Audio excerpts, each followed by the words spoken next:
Assalamualaikum warahmatullahi wabarakatuh.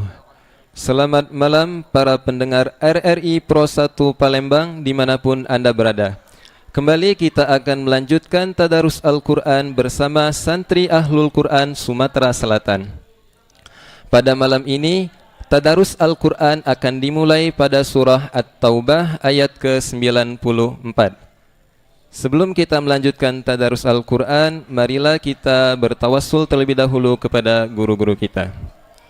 Al-Fatihah binatil qubul al-futu wal-mun was-salamah wa ila hadrati Sayyidina wa Habibina wa syafi'ina wa qurratina Sayyidina Rasulillah sallallahu alaihi wasallam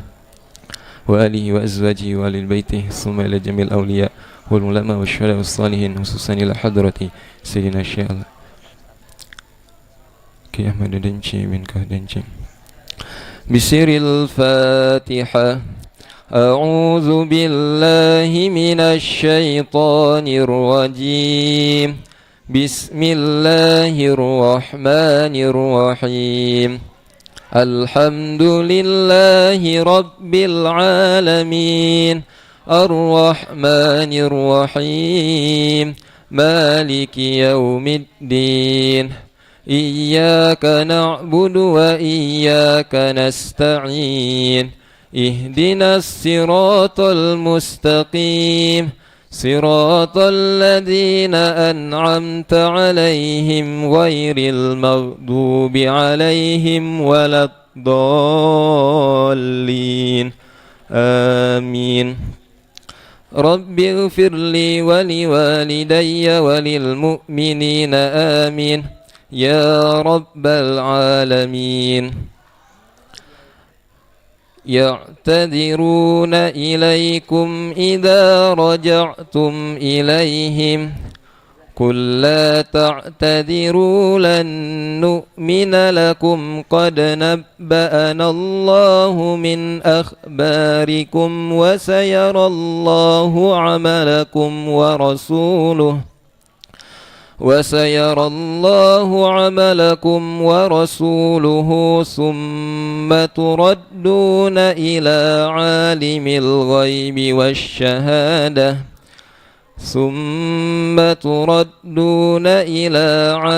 الغيب والشهادة فينبئكم بما كنتم تعملون. سيحلفون بالله لكم إذا انقلبتم إليهم لتعرضوا عنهم فأعرضوا عنهم إنهم رجس ومأواهم جهنم جزاء بما كانوا يكسبون. يحلفون لكم لترضوا عنهم فإن ترضوا عنهم فإن الله لا يرضى عن القوم الفاسقين. الأعراب أشد كفرا ونفاقا وأجدر ألا يعلموا حدود ما أنزل الله على رسوله والله عليم حكيم. ومن الأعراب من يتخذ ما ينفق مغرما ويتربص بكم الدوائر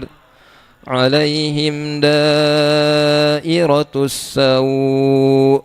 والله سميع عليم. ومن الأعراب من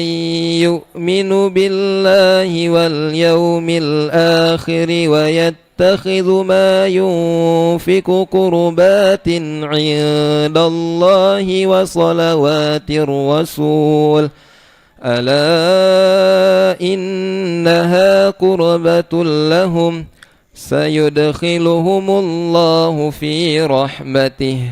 إن الله غفور رحيم.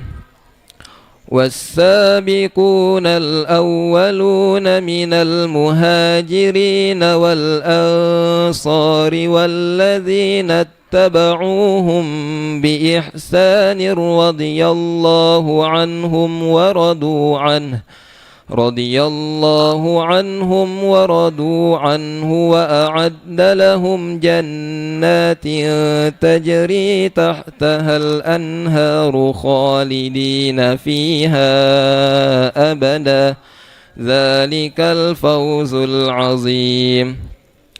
وممن حولكم من الأعراب منافقون ومن أهل المدينة مردوا على النفاق لا تعلمهم نحن نعلمهم سنعذبهم مرتين ثم يردون إلى عذاب عظيم.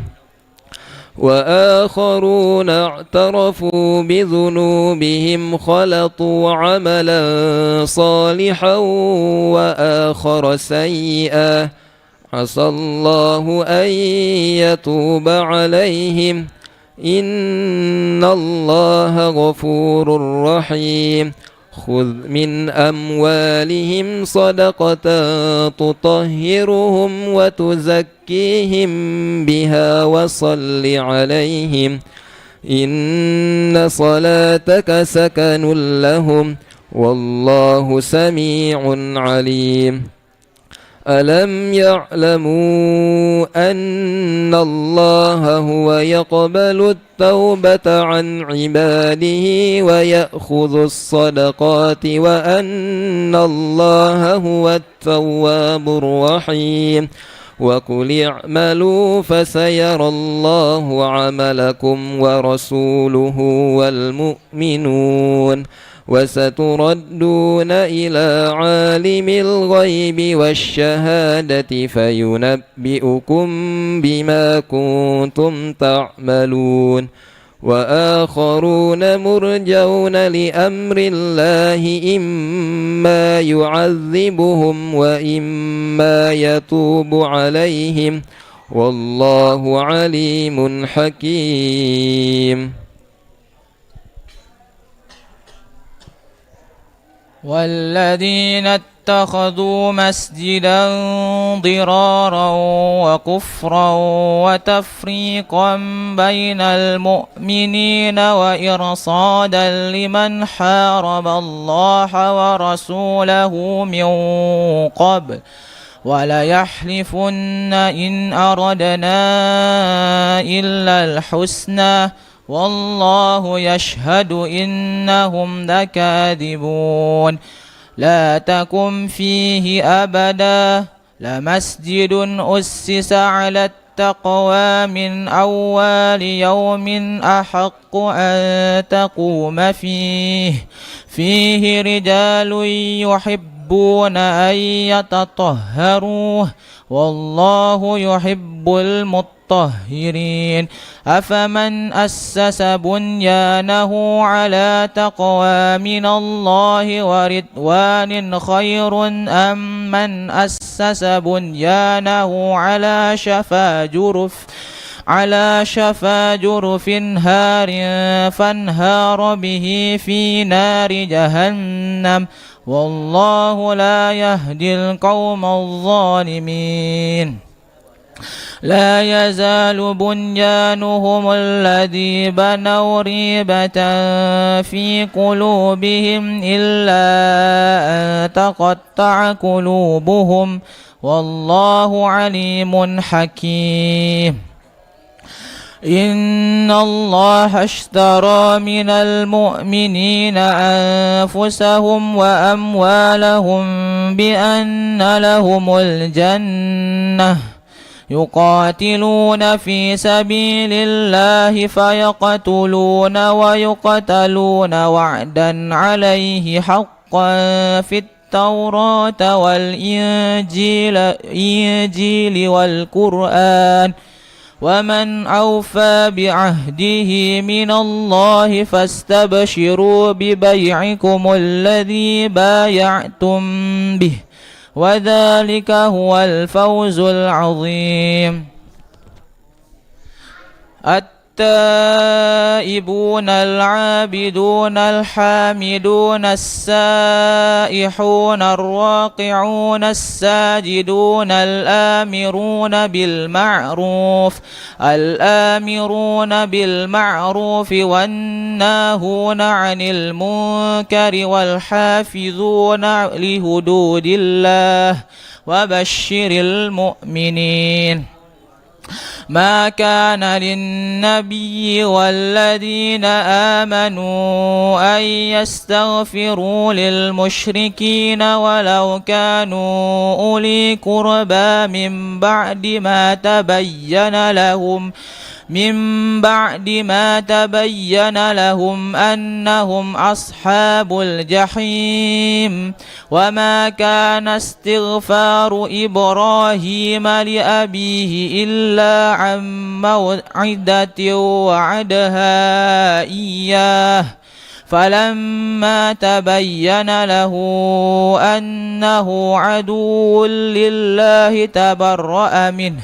إن إبراهيم لأواه حليم. وما كان الله ليضل قوما بعد إذ هداهم حتى يبين لهم ما يتقون إن الله بكل شيء عليم. إن الله له ملك السماوات والأرض يحيي ويميت وما لكم من دون الله من ولي ولا نصير. لقد تاب الله على النبي والمهاجرين والأنصار الذين اتبعوه في ساعة العسرة من بعد ما كاد يزيغ قلوب فريق منهم ثم تاب عليهم إنه بهم رءوف رحيم. وعلى الثلاثة الذين خلفوا حتى إذا ضاقت عليهم الأرض بما رهبت وضاقت عليهم أنفسهم وظنوا أن لا ملجأ من الله إلا إليه ثم تاب عليهم ليتوبوا إن الله هو التواب الرحيم. يا أيها الذين آمنوا اتقوا الله وكونوا مع الصادقين. ما كان لأهل المدينة ومن حولهم من الأعراب أن يتخلفوا عن رسول الله ولا يرغبوا بأنفسهم عن نفسه ذلك بأنهم لا يصيبهم ظمأ ولا نصب ولا مخمصة في سبيل الله ولا يطعون موطئا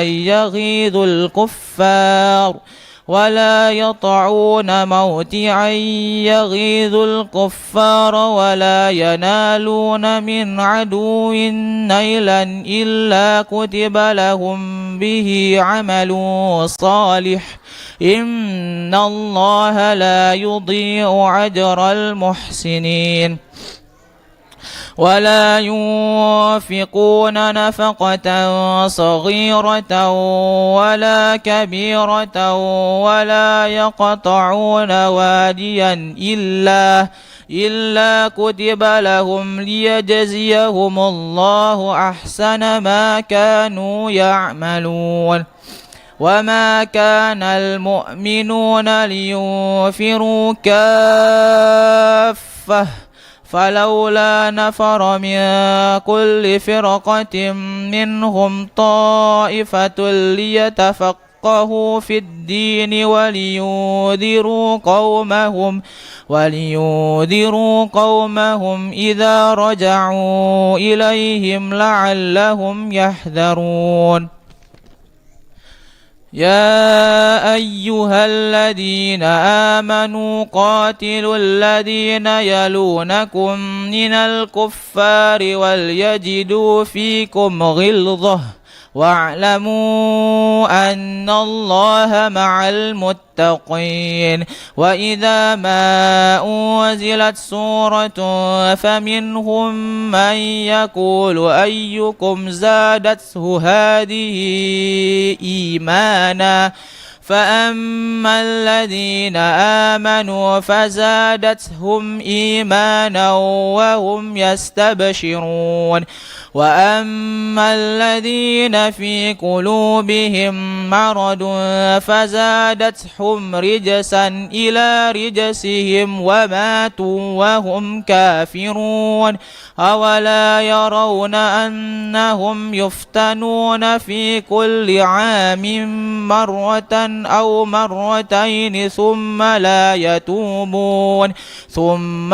يتوبون ولا هم يذكرون. وإذا ما أنزلت سورة نظر بعضهم إلى بعض هل يراكم من أحد ثم انصرفوا صرف الله قلوبهم بأنهم قوم لا يفقهون. لقد جاءكم رسول من أنفسكم عزيز عليه ما عنتم حريص عليكم بالمؤمنين رؤوف رحيم. فإن تولوا فقل حسبي الله لا إله إلا هو عليه توكلت وهو رب العرش العظيم. بسم الله الرحمن الرحيم ألف لام را تلك آيات الكتاب الحكيم أكان للناس عجبا أن أوحينا إلى رجل منهم أن أنذر الناس وبشر الذين آمنوا أن لهم قدم صدق عند ربهم قال الكافرون إن هذا لساحر مبين. إن ربكم الله الذي خلق السماوات والأرض في 6 أيام ثم استوى على العرش يدبر الأمر ما من شفيع إلا من بعد إذنه ذلكم الله ربكم فاعبدوه أفلا تذكرون. إليه مرجعكم جميعا وعد الله حقا إنه يبدأ الخلق ثم يعيده ليجزي الذين آمنوا وعملوا الصالحات بالقسط والذين كفروا لهم شراب من حميم وعذاب أليم بما كانوا يكفرون. هو الذي جعل الشمس ضياء والقمر نورا وقدره منازل لتعلموا عدد السنين والحساب ما خلق الله ذلك إلا بالحق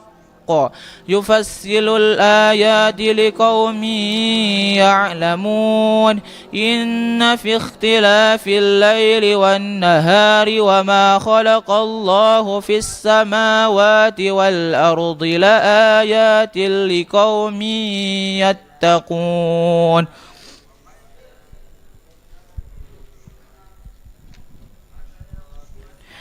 إن الذين لا يرجون لقاءنا ورضوا بالحياة الدنيا وطمأنوا بها والذين هم عن آياتنا غافلون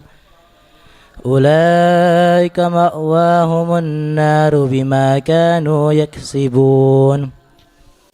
إن الذين آمنوا وعملوا الصالحات يهديهم ربهم بإيمانهم تجري من تحتهم الأنهار في جنات النعيم دعواهم فيها سبحانك اللهم وتحيتهم فيها سلام وآخر دعواهم أن الحمد لله رب العالمين. ولو يعجل الله للناس الشر استعجالهم بالخير لقضي إليهم أجلهم فنذر الذين لا يرجون لقاءنا في طغيانهم يعمهون. وإذا مس الإنسان الضر دعانا لجنبه أو قاعدا أو قائما فلما كشفنا عنه ضره مر كأن لم يدعنا إلى ضر مسه كذلك زين للمسرفين ما كانوا يعملون. ولقد أهلكنا القرون من قبلكم لما ظلموا وجاءتهم رسلهم بالبينات وما كانوا ليؤمنوا كذلك نجزي القوم المجرمين. ثم جعلناكم خلائف في الأرض من بعدهم لننظر كيف تعملون. وإذا تتلى عليهم آياتنا بينات قال الذين لا يرجون لقاء نأت بقرآن غير هذا أو بدله قل ما يكون لي أن أبدله من تلقاء نفسي إن أتبع إلا ما يوحى إلي إني أخاف إن عصيت ربي عذاب يوم عظيم. قل لو شاء الله ما تلوته عليكم ولا أدراكم به فقد لبثتم فيكم عمرا من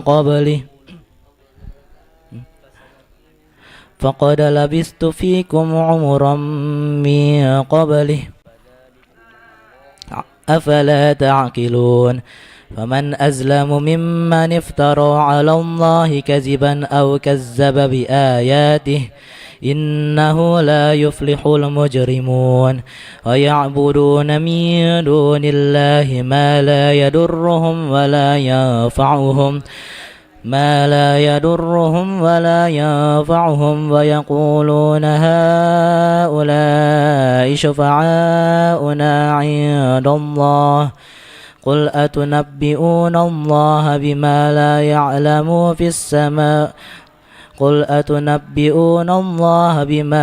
يعلم في السماوات ولا في الأرض سبحانه وتعالى عما يشركون. وما كان الناس إلا أمة واحدة فاختلفوا ولولا كلمة سبقت من ربك لقضي بينهم فيما فيه يختلفون. ويقولون لولا أنزل عليه آية من ربه فقل إنما الغيب لله فانتظروا إني معكم من المنتظرين. وإذا أذقنا الناس رحمة من بعد ضراء مستهم إذا لهم مكر في آياتنا قل الله أسرع مكرا إن رسلنا يكتبون ما تمكرون. هو الذي يسيركم في البر والبحر حتى إذا كنتم في الفلك وجرين بهم بريح طيبة وفرحوا بها جاءتها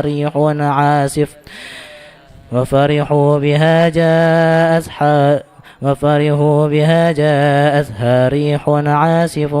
وجاءهم الموج من كل مكان وظنوا أنهم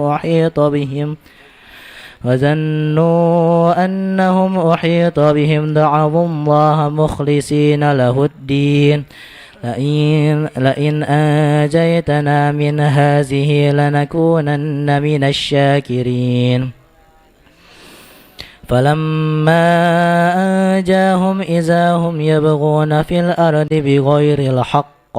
يا أيها الناس إنما بغيكم على أنفسكم متاع الحياة الدنيا ثم إلينا مرجعكم فننبئكم بما كنتم تعملون إنما مثل الحياة الدنيا كماء إن أنزلناه من السماء فاختلط به نبات الأرض مما يأكل الناس والأنعام حتى إذا أخذت الأرض زخرفها وزينت وظن أهلها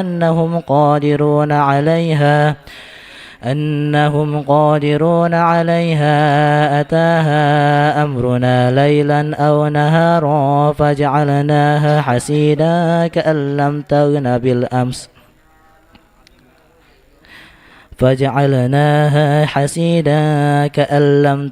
بالأمس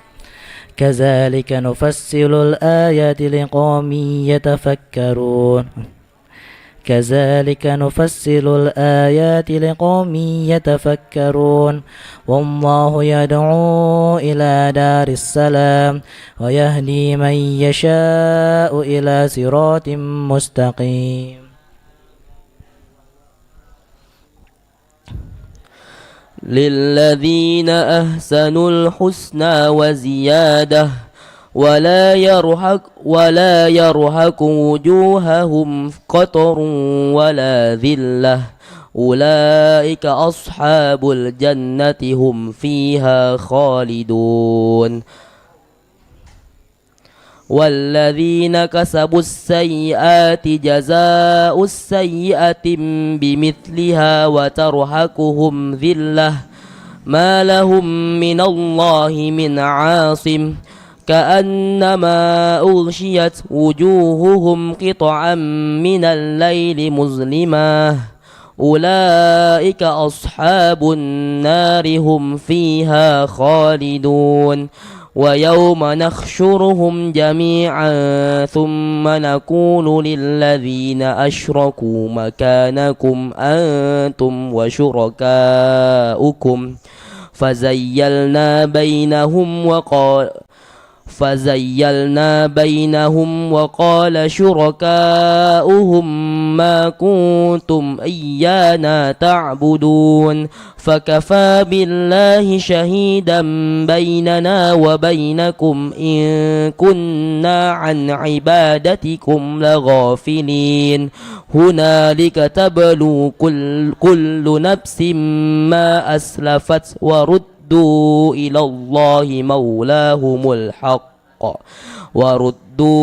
إلى الله مولاهم الحق وضل عنهم ما كانوا يفترون قل من يرزقكم من السماء والأرض أم من يملك السمع والأبصار قل من يرزقكم من السماء والأرض أم من يملك السمع والأبصار ومن يخرج الحي من الميت ويخرج الميت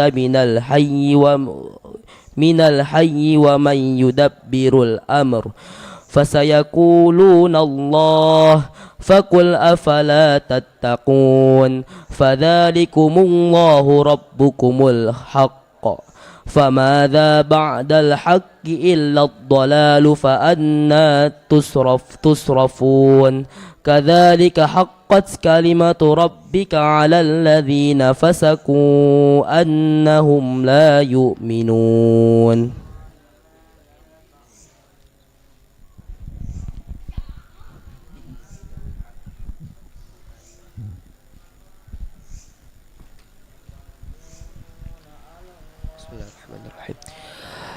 قل هل من شركائكم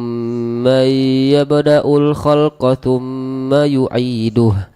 قل الله يبدأ الخلق ثم يعيده فأنى تؤفكون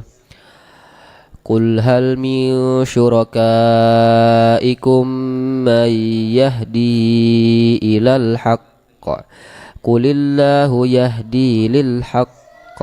أفمن يهدي إلى الحق أحق أن يتبع أم من لا يهدي إلا أن يهدى فما لكم كيف تحكمون وما يتبع أكثرهم إلا ظنا إن الظن لا يغني من الحق شيئا إن الله عليم بما يفعلون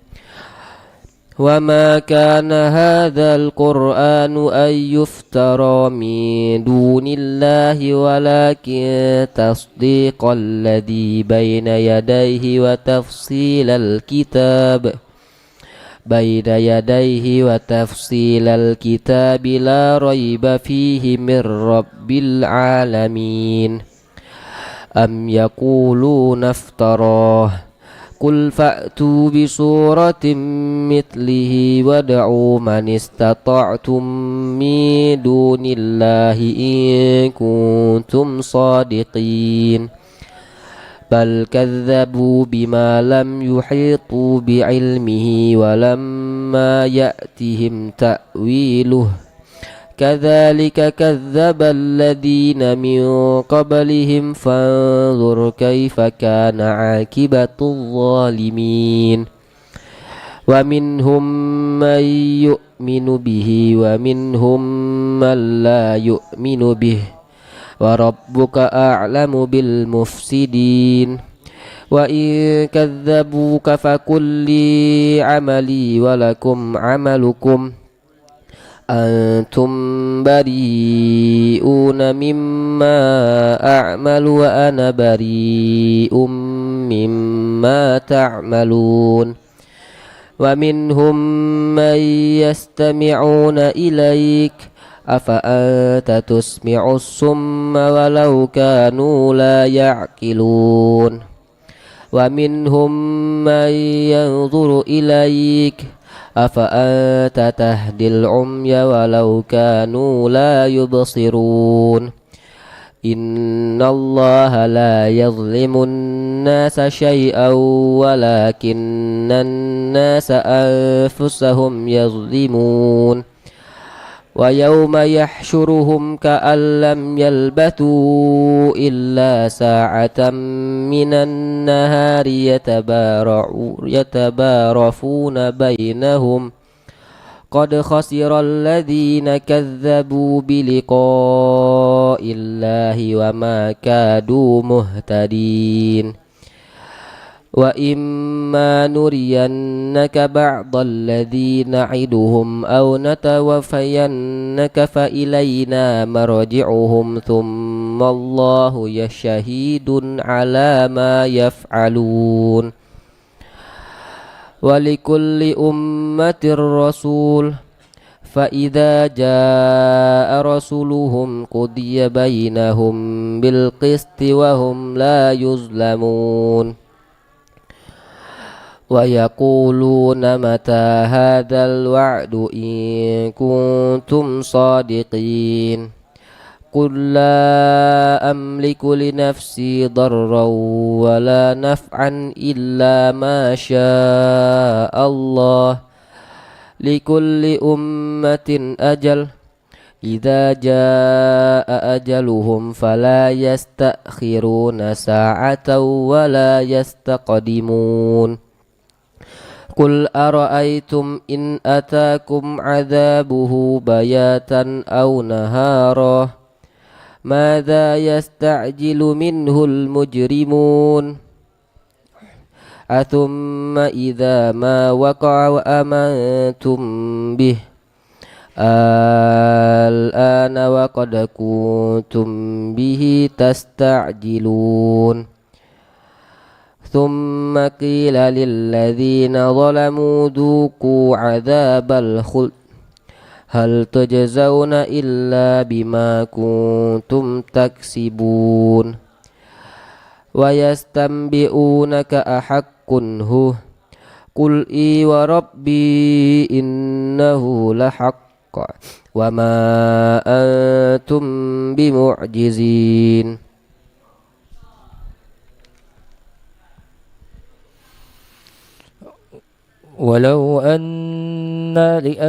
ولو أن لكل نفس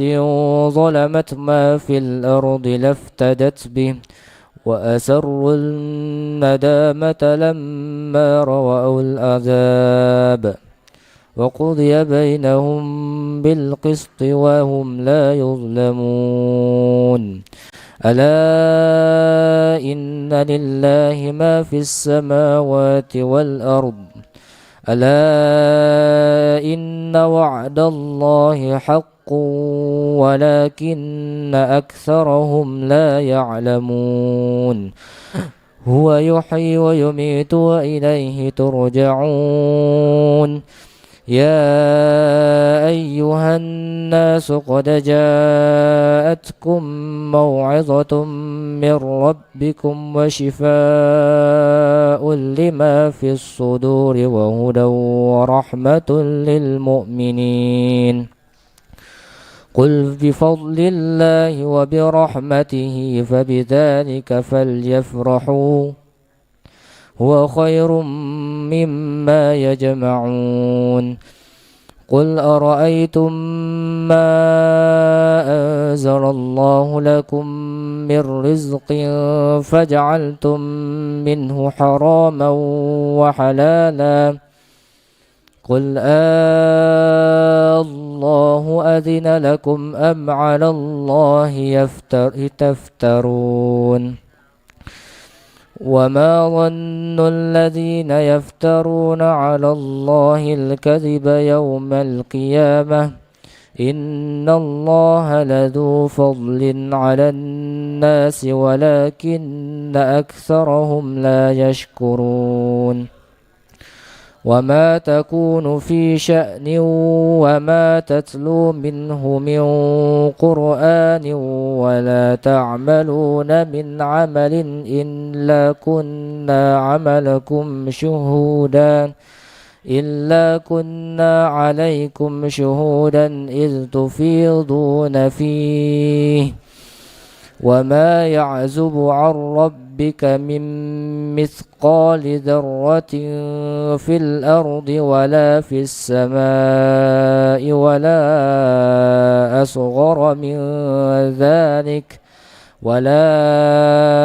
أصغر من ذلك ولا أكبر إلا في كتاب مبين ألا إن أولياء الله لا خوف عليهم ولا هم يحزنون الذين آمنوا وكانوا يتقون لهم البشرى في الحياة الدنيا وفي الآخرة لا تبديل لكلمات الله ذلك هو الفوز العظيم ولا يحزنك قولهم إن العزة لله جميعا هو السميع العليم ألا إن لله ما في السماوات وما في الأرض وما يتبع الذين يدعون من دون الله شركاء يتبعون إلا الظن وإن هم إلا يخرصون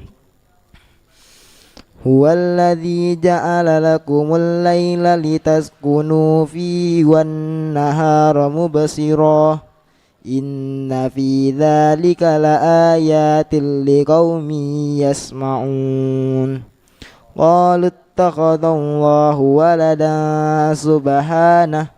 هو الغني له ما في السماوات وما في الأرض إن عندكم من سلطان بهذا أتقولون على الله ما لا تعلمون قل إن الذين يفترون على الله الكذب لا يفلحون متاع في الدنيا ثم إلينا مرجعهم ثم نذيقهم العذاب الشديد متاع في الدنيا ثم إلينا مرجعهم ثم نذيقهم العذاب الشديد بما كانوا يكفرون واتل عليهم نبأ نوح إذ قال لقومه يا قوم إن كان كبر عليكم مقامي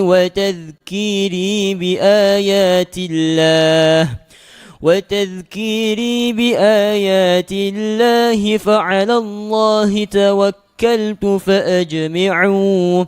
فأجمعوا أمركم وشركاءكم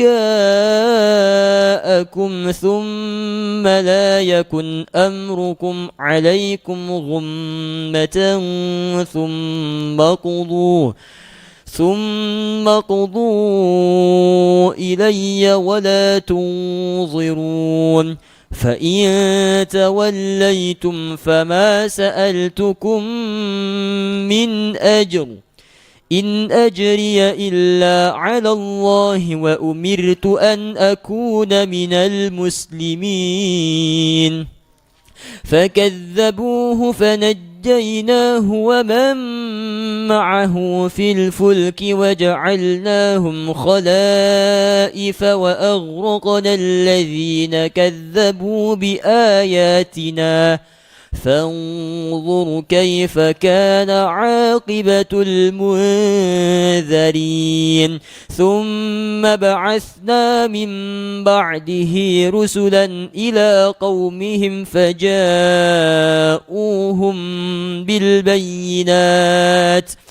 فجاءوهم بالبينات فما كانوا ليؤمنوا بما كذبوا به من قبل كذلك نطبع على قلوب المعتدين ثم بعثنا من بعدهم موسى وهارون إلى فرعون وملئه بآياتنا فاستكبروا وكانوا قوما مجرمين فلما جاءهم الحق من عندنا قالوا إن هذا لسحر مبين قال موسى أتقولون للحق لما جاءكم أسحر هذا ولا يفلح الساحرون قالوا أجئتنا لتلفتنا عما وجدنا عليه آباءنا وتكون لكما الكبرياء في الأرض وما نحن لكما بمؤمنين وقال فرعون ائتوني بكل ساحر عليم فلما جاء السحرة قال لهم موسى ألقوا ما أنتم ملقون فلما ألقوا قال موسى ما جئتم به السحر إن الله سيبطله إن الله لا يصلح عمل المفسدين ويحق الله الحق بكلماته ولو كره المجرمون فما آمن لموسى إلا ذرية من قومه على خوف من فرعون وملئهم أن يفتنوا لنفتنهم وإن فرعون لعال في الأرض وإنه لمن المسرفين وقال موسى يا قوم إن كنتم آمنتم بالله فعليه توكلوا إن كنتم مسلمين فقالوا على الله توكلنا ربنا لا تجعلنا فتنة للقوم الظالمين ونجنا برحمتك من القوم الكافرين وأوحينا إلى موسى وأخيه أن تبوأ لقومكما بمصر بيوتا واجعلوا بيوتكم قبلة وأقيموا الصلاة وبشر المؤمنين وقال موسى ربنا إنك آتيت فرعون وملأه زينة وأموالا في الحياة الدنيا ربنا ليضلوا عن سبيلك ربنا طمس على أموالهم واشدد على قلوبهم فلا يؤمنوا حتى يروا العذاب الأليم قال قد أجيبت دعوتكما فاستقيما ولا تتبعان سبيل الذين لا يعلمون وجاوزنا ببني إسرائيل البحر فأتبعهم فرعون وجنوده بغيا وعدوا حتى إذا أدركه الغرق قال آمنت أنه لا إله إلا الذي آمنت به بنو إسرائيل لا إله إلا الذي آمنت به بنو إسرائيل وأنا من المسلمين الآن وقد عصيت قبل وكنت من المفسدين فاليوم ننجيك ببدنك لتكون لمن خلفك آية وإن كثيرا من الناس عن آياتنا لغافلون ولقد بوأنا بني إسرائيل مبوأ صدق ورزقناهم من الطيبات فما اختلفوا حتى جاءهم العلم إن ربك يقضي بينهم يوم القيامة فيما كانوا فيه يختلفون فإن كنت في شك مما أنزلنا إليك فاسأل الذين يقرؤون الكتاب من قبلك لقد جاءك الحق من ربك فلا تكونن من الممترين ولا تكونن من الذين كذبوا بآيات الله فتكون من الخاسرين إن الذين حقت عليهم كلمة ربك لا يؤمنون ولو جاءتهم كل آية حتى يروا العذاب الأليم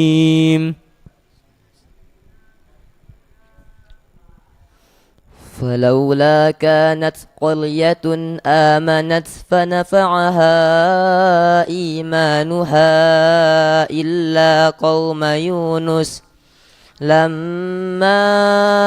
آمنوا كشفنا عنهم عذاب الخزي في الحياة الدنيا ومتعناهم إلى حين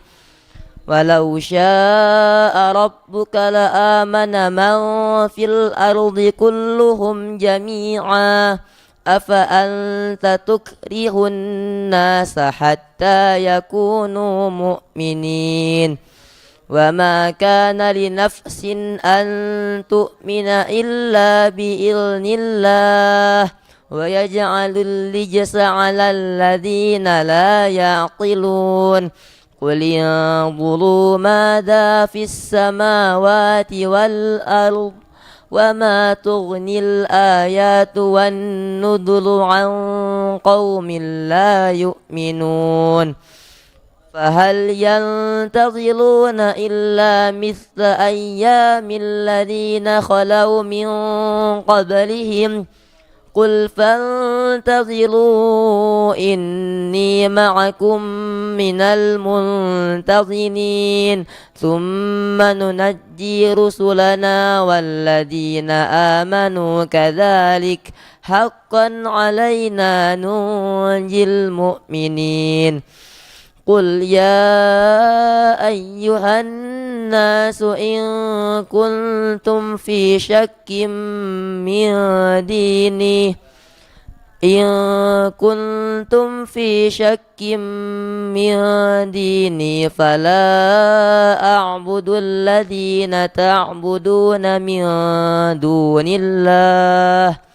فلا أعبد الذين تعبدون من دون الله ولكن أعبد الله الذي يتوفاكم وأمرت أن أكون من المؤمنين وأن أقم وجهك للدين حنيفا ولا تكونن من المشركين ولا تدع من